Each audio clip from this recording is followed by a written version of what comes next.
ಪಹಲ್ಗಾವ್ನ ಬೈಸರನ್ನಲ್ಲಿ ನಡೆದಿರುವಂತಹ ಭೀಕರ ನರಮೇಧವನ್ನ ಇಡೀ ದೇಶವೇ ಖಂಡಿಸ್ತಾ ಇದೆ. ಭಾರತೀಯ ಸೇನೆ ಪ್ರತೀಕಾರಕ್ಕಾಗಿ ಪಾಕಿಸ್ತಾನದ ವಿರುದ್ಧ ಯುದ್ಧದ ಕಾರ್ಮೋಡ ಕವಿದಿದೆ. ನಮ್ಮ ರಕ್ತ ಕುದಿತಾ ಇದೆ. ಯಾಕಂತ ಹೇಳಿದ್ರೆ ಅಮಾಯಕ 26 ಜನರನ್ನ ಭೀಕರವಾಗಿ ಬರ್ಬರವಾಗಿ ಕೊಲೆ ಮಾಡಿದಂತ ಇವರನ್ನ ಬಿಡಬಾರ್ದು ಅನ್ನೋದು ಭಾರತೀಯರ ಎಲ್ಲರ ಒಕ್ಕೊರಲ ಆಗ್ರಹ ಆಗಿದೆ. ಭಾರತೀಯ ಸೇನೆ ಜೊತೆಗೆ ನಾವು ರಿಪಬ್ಲಿಕ್ ಕನ್ನಡ ಅವರ ಜೊತೆಗೆ ಇದ್ದು ಕಾರ್ಯಾಚರಣೆಯಲ್ಲಿ ಭಾಗಿಯಾಗ್ತಾ ಇದೀವಿ. ಇದೇ ಸ್ಥಳದಲ್ಲಿ ಭಯೋತ್ಪಾದಕರು ಬಂದಿದ್ರು, ಇಲ್ಲೇ ತಮ್ಮ ನೆಲೆಗಳನ್ನ ಮಾಡ್ಕೊಂಡಿದ್ರು. ಈ ಭಯೋತ್ಪಾದಕರನ್ನ ಬಗ್ಗು ಬಡಿಯುವಂತ ಕಾರ್ಯಾಚರಣೆಯ ಮುಂದುವರೆದ ಭಾಗವಾಗಿ ಈಗ ಸರ್ಚ್ ಆಪರೇಷನ್ ನಿಧಾನವಾಗಿ ಆರಂಭ ಆಗಿದೆ. ಪಹಲ್ಗಾಮ್ ನರಮೇಧದ ಪ್ರತೀಕಾರಕ್ಕೆ ಕಾತರ ಶುರುವಾಗಿದೆ. ಪಹಲ್ಗಾಮ್ ಸೇರಿ ದೇಶಾದ್ಯಂತ ಪಾಕ್ ವಿರುದ್ಧ ಪ್ರೊಟೆಸ್ಟ್ಗಳು ನಡೀತಾ ಇದೆ. ಇನ್ನು ಪಹಲ್ಗಾಮಲ್ಲಿ ನಡೆದಂಥ ಉಗ್ರರ ಅಟ್ಟಹಾಸ ನಡೆದ ಸ್ಥಳದಿಂದ ರಿಪಬ್ಲಿಕ್ ಕನ್ನಡ ಒಂದು ಪ್ರತ್ಯಕ್ಷ ವರದಿಯನ್ನು ಕೊಟ್ಟಿದೆ. ಸೇನಾ ಕಾರ್ಯಾಚರಣೆ ನಡೆಸ್ತಾ ಇರುವಂಥ ಸ್ಥಳದಿಂದಲೇ ಒಂದು ವರದಿಯನ್ನು ಮಾಡಿದೆ.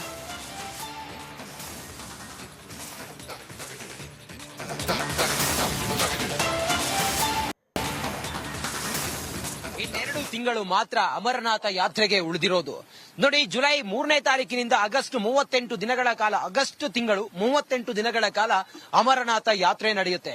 ಈ ಅಮರನಾಥ ಯಾತ್ರೆಗೂ ಮುನ್ನ ಈ ಭಯೋತ್ಪಾದಕರು ಪೆಹಲಗಾವ್ನಲ್ಲಿ ಸಂಪೂರ್ಣವಾಗಿ ಭಯೋತ್ಪಾದನಾ ಚಟುವಟಿಕೆಯನ್ನ ಮಾಡುವ ಮೂಲಕ ಅಮರನಾಥ ಯಾತ್ರೆ ಸಾಗುವಂತಹ ಆ ಪ್ರಮುಖವಾದಂತಹ ಮಾರ್ಗ ಇದೆಯಲ್ಲ, ಆ ಮಾರ್ಗದಲ್ಲೇ ಒಂದು ಭಯದ ವಾತಾವರಣವನ್ನ ಸೃಷ್ಟಿ ಮಾಡಿದ್ದಾರೆ. ಅಮರನಾಥ ಯಾತ್ರೆ ಎಷ್ಟು ಪವಿತ್ರ ಅನ್ನೋದು ಹಿಂದೂಗಳಿಗೆ ನಿಮ್ಗೆಲ್ಲರಿಗೂ ಕೂಡ ಗೊತ್ತಿರುವಂತ ವಿಚಾರ.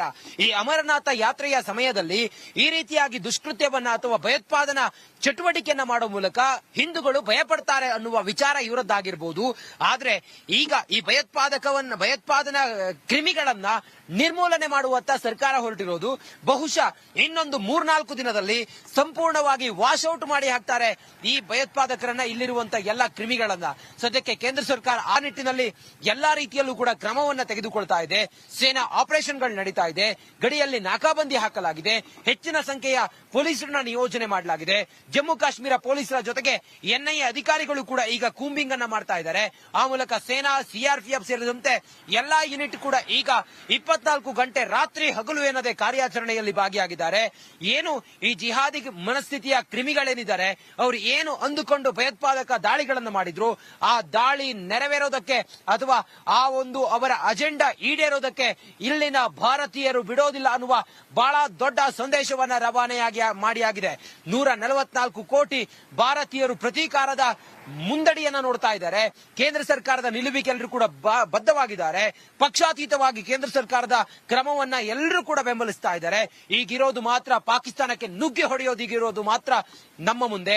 ಇದನ್ನ ಭಾರತೀಯ ಸೇನೆ ಬಹಳ ಶಾಸ್ತ್ರೋಕ್ತವಾಗಿ ಮಾಡುತ್ತೆ ಅನ್ನೋದಕ್ಕೆ ಯಾವುದೇ ಡೌಟ್ ಇಲ್ಲ.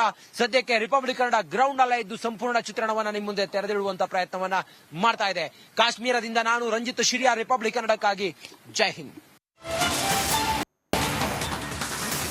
ಪಹಲ್ಗಾಮ್ನಲ್ಲಿ ನರಮೇಧದ ಬಳಿಕ ಪ್ರವಾಸಿಗರ ಎಂಟ್ರಿ ವಿಚಾರ ಇವತ್ತು ಸಾವಿರಾರು ಪ್ರವಾಸಿಗರು ಲಗ್ಗೆ ಇಟ್ಟಿದ್ದಾರೆ. ಕರ್ನಾಟಕ, ತಮಿಳುನಾಡು, ಆಂಧ್ರ ಪ್ರದೇಶದಿಂದಲೂ ಕೂಡ ವಿಸಿಟ್ ಕೊಡ್ತಿದ್ದಾರೆ.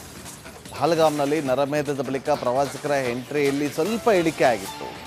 ಕೆಲವರು ತಮ್ಮ ಸ್ಕೆಡ್ಯೂಲ್ಗಳನ್ನು ಬದಲಾಯಿಸಿಕೊಳ್ಳೋದಕ್ಕೆ ಮುಂದಾಗಿದ್ದರು. ಜೊತೆಗೆ ಕೆಲವರು ತಮ್ಮ ಟ್ರಿಪ್ ಪ್ಲಾನ್ಗಳನ್ನೇ ಕ್ಯಾನ್ಸಲ್ ಮಾಡಿಕೊಂಡಿದ್ರು. ಆದರೆ ಇವತ್ತು ಸ್ವಲ್ಪ ಪ್ರವಾಸಿಗರ ಸಂಖ್ಯೆಯಲ್ಲಿ ಏರಿಕೆ ಕಂಡು ಬಂದಿದೆ.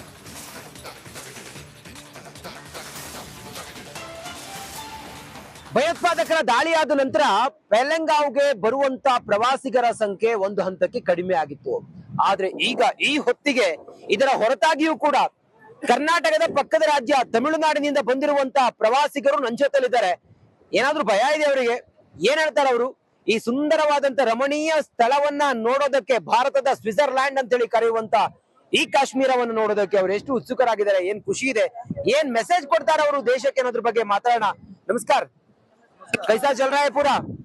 We are from Tamil Nadu. We are happy to be here in this Pahalgam, the very place where that unfortunate incident happened.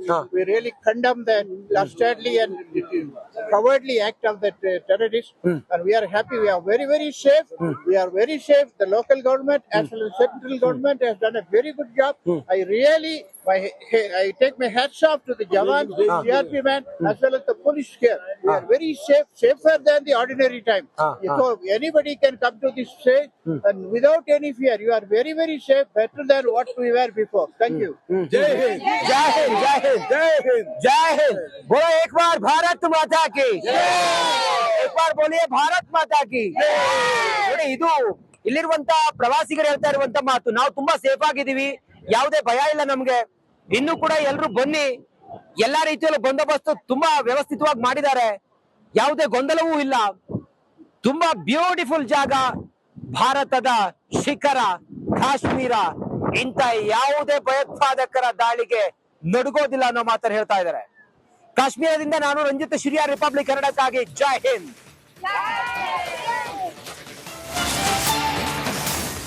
ಬೆದರಿ ಕಂಗಾಲಾದ ಪಾಕಿಸ್ತಾನದಿಂದ ನೇರ ಬೆದರಿಕೆ ಹಾಕುವ ಕೆಲಸ ಆಗಿದೆ.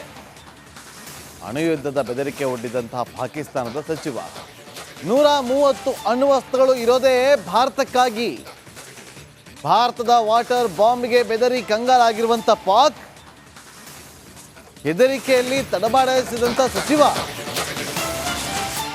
ಭಾರತ ನೀರಿನ ಹರಿವು ನಿಲ್ಲಿಸಿದ್ರೆ ನಾವು ಶಸ್ತ್ರಾಸ್ತ್ರಗಳ ಪ್ರದರ್ಶನಕ್ಕೆ ಇಟ್ಟಿರೋದಲ್ಲ, ಅದನ್ನ ಪ್ರಯೋಗ ಮಾಡ್ತೀವಿ ಅಂತ ಹೇಳ್ತಾರೆ. ನೋಡಿ, ಈತನೇ ಸಚಿವ. ಅಲ್ಲಿವರೆಗೂ ಸುಮ್ಮನೆ ಬಿಡ್ತಾರಾ ಅಂತ. ಅಲ್ಲ, ಇವ್ರ ಹತ್ರ ಇರುವಂಥ ಅಣ್ವಸ್ತ್ರಗಳೇನಿದೆಯಲ್ಲ, ಫಸ್ಟ್ ಇವ್ರ ಹತ್ರ ಯುದ್ಧ ವಿಮಾನಗಳಿದಾವಲ್ಲ, ಅದು ಕರೆಕ್ಟಾಗಿ ರನ್ನಿಂಗಲ್ಲಿ ಇದೆಯಾ ಅಂತ ಚೆಕ್ ಮಾಡ್ಕೊಳ್ಳೋಕೆ ಕೇಳಬೇಕು ಇವ್ರಿಗೆ.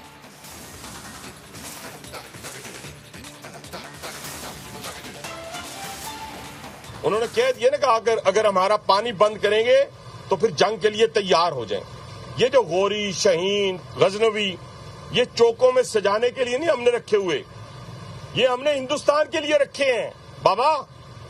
ये जो 130 एटॉमिक हमारे पास वेपन है, वो हमने सिर्फ मॉडल बनाने के लिए नहीं रखे हुए। और आपको पता ही नहीं कि हमने पाकिस्तान के किस किस हिस्से में रखे हुए हैं। ये दुनिया भी जानती है, आप भी जानते हैं, वरना आप तो इतने मक्कार बनिए हैं कि अभी तक पाकिस्तान के ऊपर कई दफा हमलावर हो चुके होते।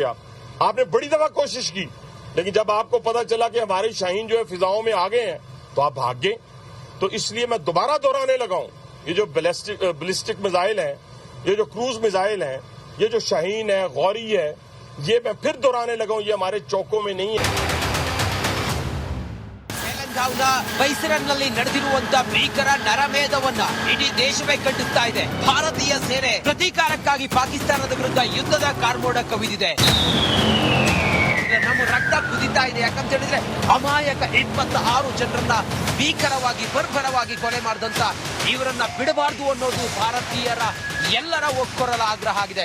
ಭಾರತೀಯ ಸೇನೆ ಜೊತೆಗೆ ನಾವು ರಿಪಬ್ಲಿಕ್ ಕನ್ನಡ ಅವರ ಜೊತೆಗೆ ಇದ್ದು ಕಾರ್ಯಾಚರಣೆಯಲ್ಲಿ ಭಾಗಿಯಾಗ್ತಾ ಇದೀವಿ. ಇದೇ ಸ್ಥಳದಲ್ಲಿ ಭಯೋತ್ಪಾದಕರು ಬಂದಿದ್ರು, ಇಲ್ಲೇ ತಮ್ಮ ನೆಲೆಗಳನ್ನ ಮಾಡ್ಕೊಂಡಿದ್ರು. ಈ ಭಯೋತ್ಪಾದಕರನ್ನ ಬಗ್ಗು ಬಡಿಯುವಂತ ಕಾರ್ಯಾಚರಣೆಯ ಮುಂದುವರೆದ ಭಾಗವಾಗಿ ಈಗ ಸರ್ಚ್ ಆಪರೇಷನ್ ನಿಧಾನವಾಗಿ ಆರಂಭ ಆಗಿದೆ.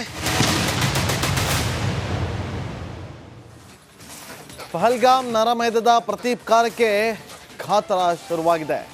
ಪಹಲ್ಗಾಮ್ ಸೇರಿ ದೇಶಾದ್ಯಂತ ಪಾಕ್ ವಿರುದ್ಧ ಪ್ರೊಟೆಸ್ಟ್ಗಳು ನಡೀತಾ ಇದೆ. ಇನ್ನು ಪಹಲ್ಗಾಮಲ್ಲಿ ನಡೆದಂಥ ಉಗ್ರರ ಅಟ್ಟಹಾಸ ನಡೆದ ಸ್ಥಳದಿಂದ ರಿಪಬ್ಲಿಕ್ ಕನ್ನಡ ಒಂದು ಪ್ರತ್ಯಕ್ಷ ವರದಿಯನ್ನು ಕೊಟ್ಟಿದೆ. ಸೇನಾ ಕಾರ್ಯಾಚರಣೆ ನಡೆಸ್ತಾ ಇರುವಂಥ ಸ್ಥಳದಿಂದಲೇ ಒಂದು ವರದಿಯನ್ನು ಮಾಡಿದೆ.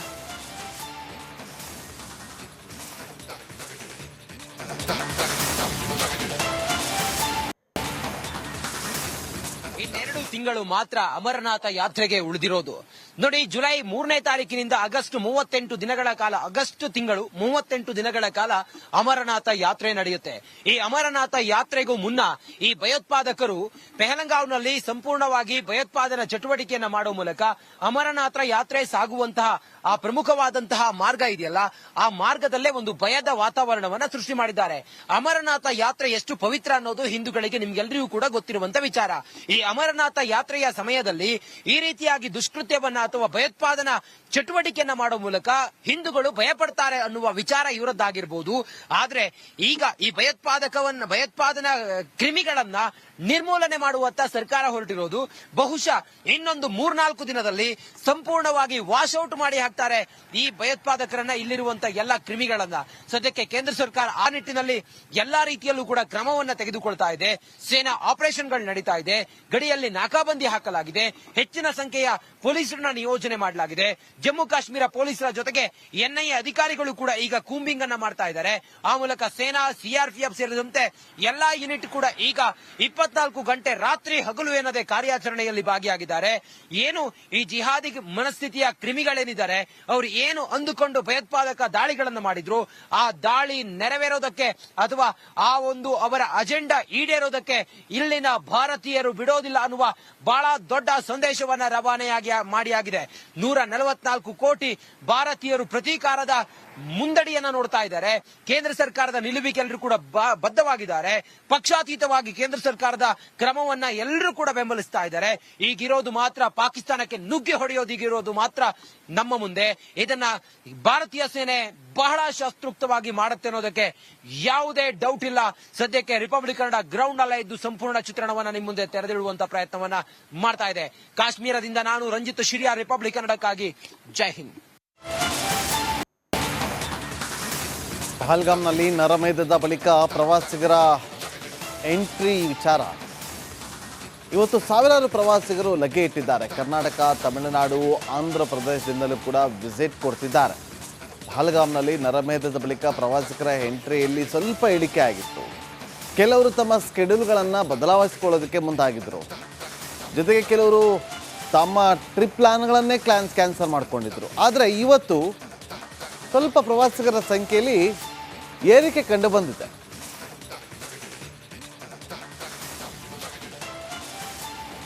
ಭಯೋತ್ಪಾದಕರ ದಾಳಿಯಾದ ನಂತರ ಪೆಹಲ್ಗಾಂವ್ಗೆ ಬರುವಂತ ಪ್ರವಾಸಿಗರ ಸಂಖ್ಯೆ ಒಂದು ಹಂತಕ್ಕೆ ಕಡಿಮೆ ಆಗಿತ್ತು.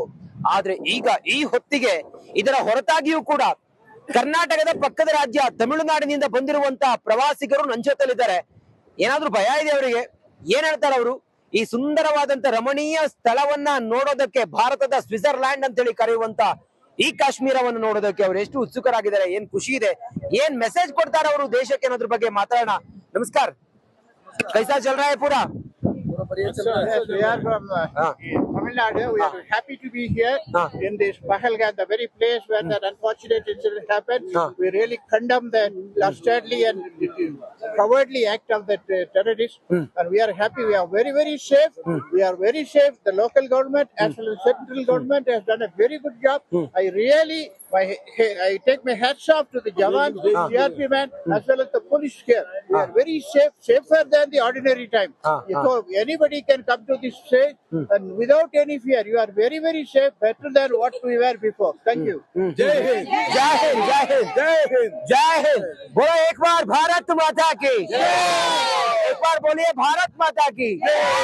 ನೋಡಿ, ಇದು ಇಲ್ಲಿರುವಂತ ಪ್ರವಾಸಿಗರು ಹೇಳ್ತಾ ಇರುವಂತ ಮಾತು. ನಾವು ತುಂಬಾ ಸೇಫ್ ಆಗಿದ್ದೀವಿ, ಯಾವುದೇ ಭಯ ಇಲ್ಲ ನಮ್ಗೆ. ಇನ್ನು ಕೂಡ ಎಲ್ಲರೂ ಬನ್ನಿ. ಎಲ್ಲಾ ರೀತಿಯಲ್ಲೂ ಬಂದೋಬಸ್ತು ತುಂಬಾ ವ್ಯವಸ್ಥಿತವಾಗಿ ಮಾಡಿದ್ದಾರೆ, ಯಾವುದೇ ಗೊಂದಲವೂ ಇಲ್ಲ. ತುಂಬಾ ಬ್ಯೂಟಿಫುಲ್ ಜಾಗ, ಭಾರತದ ಶಿಖರ ಕಾಶ್ಮೀರ. ಇಂತ ಯಾವುದೇ ಭಯೋತ್ಪಾದಕರ ದಾಳಿಗೆ ನಡುಗೋದಿಲ್ಲ ಅನ್ನೋ ಮಾತನ್ನು ಹೇಳ್ತಾ ಇದ್ದಾರೆ. ಕಾಶ್ಮೀರದಿಂದ ನಾನು ರಂಜಿತ್ ಶಿರಿಯಾ, ರಿಪಬ್ಲಿಕ್ ಕನ್ನಡಕ್ಕಾಗಿ. ಜೈ ಹಿಂದ್.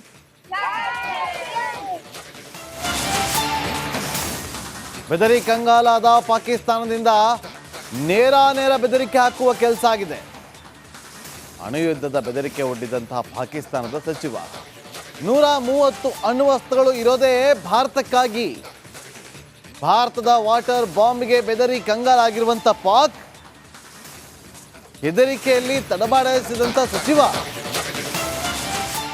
ಭಾರತ ನೀರಿನ ಹರಿವು ನಿಲ್ಲಿಸಿದ್ರೆ ನಾವು ಶಸ್ತ್ರಾಸ್ತ್ರಗಳ ಪ್ರದರ್ಶನಕ್ಕೆ ಇಟ್ಟಿರೋದಲ್ಲ, ಅದನ್ನು ಪ್ರಯೋಗ ಮಾಡ್ತೀವಿ ಅಂತ ಹೇಳ್ತಾರೆ. ನೋಡಿ, ಈತನೇ ಸಚಿವ. ಅಲ್ಲಿವರೆಗೂ ಸುಮ್ಮನೆ ಬಿಡ್ತಾರ ಅಂತ ಅಲ್ಲ. ಇವ್ರ ಹತ್ರ ಇರುವಂಥ ಅಣ್ವಸ್ತ್ರಗಳೇನಿದೆಯಲ್ಲ, ಫಸ್ಟ್ ಇವ್ರ ಹತ್ರ ಯುದ್ಧ ವಿಮಾನಗಳಿದಾವಲ್ಲ, ಅದು ಕರೆಕ್ಟಾಗಿ ರನ್ನಿಂಗಲ್ಲಿ ಇದೆಯಾ ಅಂತ ಚೆಕ್ ಮಾಡ್ಕೊಳ್ಳೋಕೆ ಕೇಳಬೇಕು ಇವ್ರಿಗೆ.